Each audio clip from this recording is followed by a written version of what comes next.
श्री स्वामी समर्थ तुम्हा सर्वांचे आपल्या यूट्यूब चॅनलवरती मी अगदी मनापासून स्वागत करते। तुमच्या मनातील सर्व चांगल्या इच्छा स्वामी महाराज पूर्ण करोत हीच स्वामींच्या चरणी प्रार्थना करते आणि आजच्या व्हिडिओला सुरुवात करते। आजच्या व्हिडिओमध्ये आपण अतिशय महत्त्वाची माहिती पाहणार आहोत। औदुंबर म्हणजेच उंबराच्या झाडाला प्रदक्षिणा घातल्याने काय होते, तसेच उंबराच्या झाडाची कोणती वस्तू जी आहे तर ती जर आपण घरी आणून ठेवली तर आपल्या आयुष्यामधील दुःखे अडचणी संपतात। स्वतः श्रीहरी विष्णूंनी उंबराच्या झाडाला आशीर्वाद दिलेला आहे। याबद्दलची संपूर्ण माहिती आपण या व्हिडिओमध्ये पाहणार आहोत। औदुंबर वृक्ष म्हणजेच उंबराचे झाड आणि यामध्ये साक्षात दत्तगुरूंचा वास असतो हे आपणा सर्वांना माहीत असेलच। उंबराच्या झाडाची पूजा केल्यामुळे आपल्याला दत्तगुरूंचा आशीर्वाद प्राप्त होत असतो। आपल्या जीवनातील ज्या समस्या आहेत तर त्या कमी होत असतात। आता आपण उंबराच्या झाडाची पूजा कशासाठी करू शकतो तर बघा, तांत्रिक बाधा असेल, भीती दूर होण्यासाठी, मनातील आपल्या इच्छा पूर्ण होण्यासाठी, कर्जातून आपली सुटका व्हावी किंवा संतान सुखासाठी, तसेच ऐश्वर्य प्राप्तीसाठी, मानसिक शांतता, घरातील वादविवाद कमी व्हावेत, तर यासाठी तुम्ही उंबर वृक्षाची पूजा जी आहे तर ती करू शकता। आता अगोदर हे पाहूया की आपण या औदुंबर वृक्षाला प्रदक्षिणा घातल्याने काय होते। तर बघा, जेव्हा आपण औदुंबराला प्रदक्षिणा घालतो तर तेव्हा आपले विचलित मन शांत होते, आपली एकाग्रता वाढते आणि एकाग्रता वाढल्यामुळे आपला जो आध्यात्मिक प्रवास आहे तर तो सुखकर होत असतो। तसेच या वृक्षाच्या मुळाशी साक्षात दत्त अवतारी श्री नृसिंह सरस्वती महाराजांचा वास असतो आणि यामुळे आपल्याला दत्त महाराजांचा आशीर्वाद जो आहे तर तो सुद्धा मिळत असतो। तसेच आपण उंबराच्या झाडाला प्रदक्षिणा घातल्यामुळे बाहेरील बाधा, अडलेली कामे जी आहेत तर ती पूर्णत्वाला जातात, बाहेरील बाधा नष्ट होतात। तुमचं एखादं खूप दिवसापासूनचं काम अडकून पडलेलं असेल तर ते पूर्ण होते। औदुंबर वृक्षाला 12 मिनिटे प्रदक्षिणा घालाव्यात असे सांगितले जाते, परंतु प्रत्येकालाच वेळेअभावी हे शक्य होत नाही। त्यामुळे 108 तरी प्रदक्षिणा घालायला हव्यात आणि कमीत कमी 11 प्रदक्षिणा ज्या आहेत तर त्या घालायला हव्यात। तुम्ही जर मंद गतीने या प्रदक्षिणा घातल्या तर खूप सारे पुण्य आपल्या पदरामध्ये पडते। तसेच 1 लक्ष म्हणजे 1 लाख प्रदक्षिणा घातल्या तर कुष्ठरोगासारखे भयंकर आजार जे आहेत तर ते बरे होत असतात। तसेच धन, धान्य, संपत्ती, आरोग्य आणि सर्व प्रकारचे ऐश्वर्य हे औदुंबर वृक्षाला प्रदक्षिणा घालण्याने प्राप्त होत असते। तर एवढे महत्त्व या औदुंबर वृक्षाला प्रदक्षिणा घालण्याचे आहे। आता औदुंबराची एक वस्तू जी आहे तर ती कोणती वस्तू आपल्याला घरी आणायची आहे तर बघा, औदुंबराचे झाड जे आहे तर ते शुक्र ग्रहाचा कारक आहे आणि आपला शुक्र जो आहे तर तो आपण जर मजबूत केला तर आपल्या आयुष्यामध्ये जे काही आपल्याला लक्झरियस लाईफ आहे, ऐशोआरामाचे जीवन आहे, सांसारिक सुख आहे तर ते मिळत असते। तुम्ही ही जी वस्तू आहे तर ती कधी आणायची आहे बघा, तर तुम्हाला यासाठी शुक्रवार आणि रविवार हे 2 दिवस आहेत तर हे 2 दिवस निवडायचे आहेत। तुम्ही जर हा उपाय शुक्रवारी करणार असाल तर तुम्हाला काय करायचं आहे, गुरुवारी औदुंबर वृक्षाजवळ जायचं आहे। कधी जायचं तर तुम्ही सकाळपासून दुपारी 4 वाजेपर्यंत जाऊ शकता आणि मधली म्हणजे दुपारी 12 ते 12:30ची जी वेळ आहे तर ही वेळ टाळायची आहे। यानंतर तिन्ही सांजेला चुकूनही आपल्याला या झाडाजवळ जायचं नाही।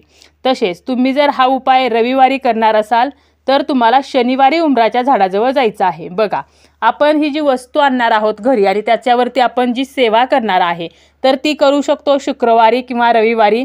ज्या दिवशी करणार त्याच्या आदल्या दिवशी उंबराच्या झाडाजवळ जायचं, उंबराच्या झाडाला जल अर्पण करायचं, उंबराच्या झाडाखाली दिवा प्रज्वलित करायचा, तसेच आपल्याला अक्षता, फूल अर्पण करायचं आहे, दिवा अगरबत्ती लावायची आहे। तुम्ही आवर्जून या दिवशी पिवळे तांदूळ, पिवळी मिठाई अर्पण करू शकता। यानंतर अशा प्रकारे उंबराच्या झाडाची पूजा केल्यानंतर तुम्हाला नमस्कार करायचा आहे आणि यानंतर तुम्हाला प्रार्थना करायची आहे। म्हणजे बघा, आदल्या दिवशी आपण जायचं ते म्हणजे उंबराच्या झाडाची परवानगी मागण्यासाठी जायचं आहे आणि ही प्रार्थना कशी करायची तर, मी उद्या तुझा लहानसा भाग न्यायला येणार आहे, त्यासाठी मला परवानगी द्या आणि काही चूकभूल झाली असेल तर माफ करा। तर अशी प्रार्थना करायची आहे। तुम्ही गुरुवारी गेला तर अशी प्रार्थना करून परत या आणि पुन्हा तुम्हाला शुक्रवारी जायचं आहे आणि जर तुम्ही रविवारी हा उपाय करणार असाल तर आदल्या दिवशी म्हणजे शनिवारी जायचं, प्रार्थना करायची ज्या पद्धतीने सांगितलेले आहे की मी उद्या लहानसा भाग न्यायला येणार आहे त्यासाठी परवानगी द्या आणि यानंतर तुम्ही परत रविवारी त्या उंबराच्या झाडाजवळ जायचं आहे। असं तुमच्यावरती डिपेंड आहे की तुम्ही हा उपाय जो आहे तर तो कधी करणार आहात, म्हणजे रविवारी करणार आहात का शुक्रवारी करणार आहात, तर त्यानुसार आपल्याला हे करायचं आहे. आणि तुम्हाला काय करायचं आहे, त्या उंबर वृक्षाजवळ दुसऱ्या दिवशी गेल्यानंतर या झाडाचं जे मूळ असणार आहे तर त्याचा थोडासा तुकडा घरी घेऊन यायचा आहे. मूळ घरी आणताना कोणाशी आपल्याला बोलायचं नाही, मागे वळून पाहायचं नाही. घरी आल्यानंतर हे मूळ जे आहे तर ते गंगाजलाने स्वच्छ धुवायचे आहे. आपण जेव्हा औदुंबर वृक्षाचे मूळ घरी आणणार आहे, म्हणजे प्रत्यक्ष दत्तगुरूंना आपल्या घरामध्ये आणणार आहे, प्रत्यक्ष दत्त महाराजांचं आगमन आपल्या घरी होणार आहे. त्यामुळे हे जे मूळ आहे तर ते स्वच्छ धुवून घ्यायचं आहे. यानंतर तुम्हाला देवघरासमोर बसायचं आहे.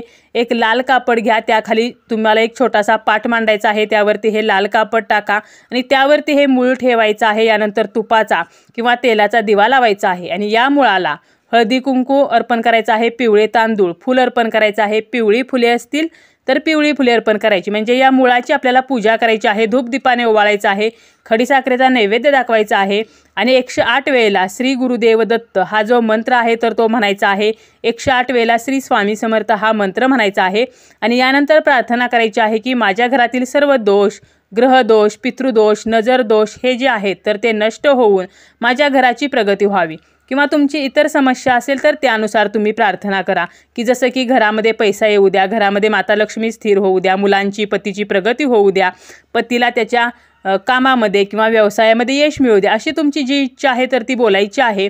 आणि यानंतर तुम्हाला काय करायचं आहे, हे जे मूळ आहे तर ते एका डबीमध्ये किंवा पिवळ्या कपड्यामध्ये आपल्याला गुंडाळायचं आहे आणि ही जी डबी असणार आहे तर ती आपल्याला ठेवायची आहे तिजोरीमध्ये.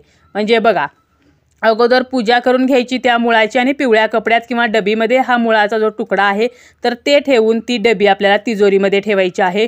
धनप्राप्ती होऊन आपल्या आयुष्यातील आर्थिक समस्या ज्या आहेत तर त्या या उपायामुळे कमी होत असतात. आणि ही जी डबी आहे तर ती डबी तुम्ही तुमच्या देवघरामध्ये जरी तशीच ठेवली आणि रोज जरी तुम्ही या डबीची पूजा केली तरीसुद्धा चालेल, परंतु जर रोज तुम्हाला शक्य नसेल तर तिजोरीमध्ये ठेवा आणि प्रत्येक पौर्णिमेला ही डबी काढायची आहे. तिला हळदी कुंकू, अक्षता, फूल अर्पण करायचं आहे, धूपदीपाने ओवाळायचं आहे, नैवेद्य दाखवायचा आहे आणि एक दिवस तिथेच ठेवायची आणि दुसऱ्या दिवशी पुन्हा तिजोरीमध्ये ठेवायची आहे.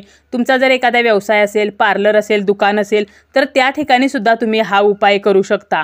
तर असा हा अतिशय प्रभावी असा उपाय आहे. औदुंबराच्या झाडाला आपल्या हिंदू धर्मामध्ये अनन्यसाधारण असे धार्मिकरित्या महत्त्व दिले जाते. त्यामुळे तुम्ही हा जो उपाय आहे तर तो नक्कीच करू शकता. कारण औदुंबराच्या झाडाखाली जर तुम्ही एखाद्या ब्राह्मणाला जेवायला घातले तर तुम्हाला अनेक ब्राह्मणांना अन्नदान केल्याचे फळ मिळते. तसेच या झाडाखाली बसून जर तुम्ही निर्मळ मनाने जर एखाद्या गोष्टीचा जप केला, म्हणजे एखाद्या मंत्राचा जप केला तरीसुद्धा तुम्हाला याचे अनंत असे फळ जे आहे तर ते प्राप्त होत असते. औदुंबराच्या सावलीमध्ये आपण जर जपानुष्ठान केले तर आध्यात्मिक ज्ञानाची प्राप्ती होते. तसेच आपण या झाडाची जर नित्यनेमाने पूजा केली, आपल्याला दत्त महाराजांचा आशीर्वाद जो आहे तर तो प्राप्त होत असतो. स्वतः विष्णूंनी या झाडाला आशीर्वाद दिलेला आहे. बघा, जेव्हा विष्णूंनी हिरण्यकश्यप नावाचा एक दैत्य होता आणि त्याला जेव्हा ठार मारले होते तर तेव्हा त्यांच्या नकामध्ये त्याचे जे विष शिरलेले होते तर ते विष जेव्हा या उंबराच्या झाडाची जी फळे आहेत तर ती लक्ष्मीने त्यांच्या त्या दाहावरती, म्हणजे त्या विषावरती लावल्याने तो दाह जो आहे तर तो कमी झाला. तेव्हा स्वतः श्रीहरी विष्णूंनी आशीर्वाद दिला की या झाडाला नियमितपणे फळे येतील. तसेच जो कोणी या झाडाचे दर्शन करेल तर या झाडाच्या दर्शनाने उग्रता कमी होईल. तसेच नियमित जो कोणी या झाडाला प्रदक्षिणा घालेल तर त्याला अपत्य प्राप्ती होईल. तर असा आशीर्वाद स्वतः श्रीहरी विष्णूंनी दिलेला आहे.